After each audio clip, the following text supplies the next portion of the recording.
而家我嘅工作咧，如果用3個形容詞嚟形容咧，係有挑戰性啦，有意義同埋開心嘅。大家好，我叫阿琪，係嚟自香港聖公會福利協會木藝長者之家嘅廚師。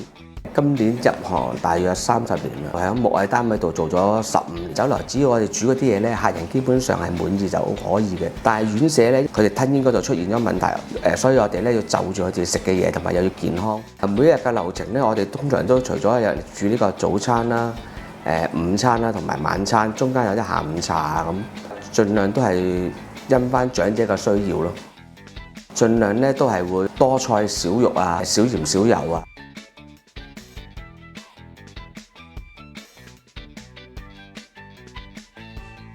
初初未接觸過軟餐嘅，相對嚟講，你將嗰個流質嘅食物做翻佢半固體咧，係比喺物理上面比較係難掌握一啲，需要一啲好長時間同埋嗰個技術性要去慢慢要研究咯。難就難在因為我哋係唔用任何啲添加劑，盡量用翻原材料，唔添加任何嘢，例如啲酵素粉啊、凝固劑啊，我哋盡量都唔落。所以喺物理嗰方面，比普通嗰啲落多好多時間落去再處理咯。菠蘿包如果可能水多咗，佢可能會成唔到形，成個塌晒落嚟，或者可能唔擺得。皮嗰度方面亦都要重新要調校嗰個份量咯。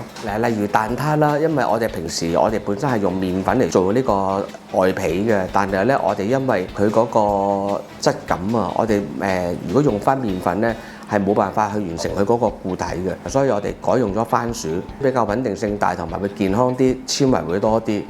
個蛋漿又要軟又食得到，不能夠太實，因為佢吞嚥上面本身係退化咗嘅。我哋亦都要就住呢個情況。成功之前咧係反覆試過20-30次嘅，個團隊大家亦都一齊解決緊呢個技術性嘅問題。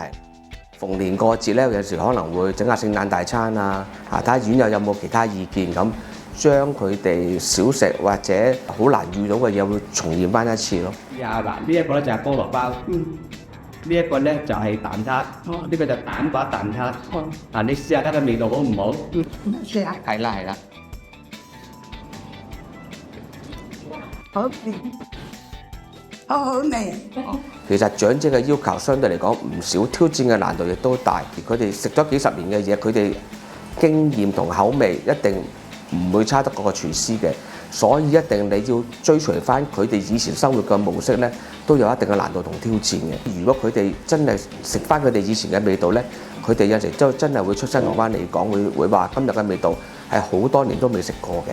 希望就等佢哋食得開心同埋健康啲，呢個係我哋最期望、最大滿足感嚟嘅。好好味。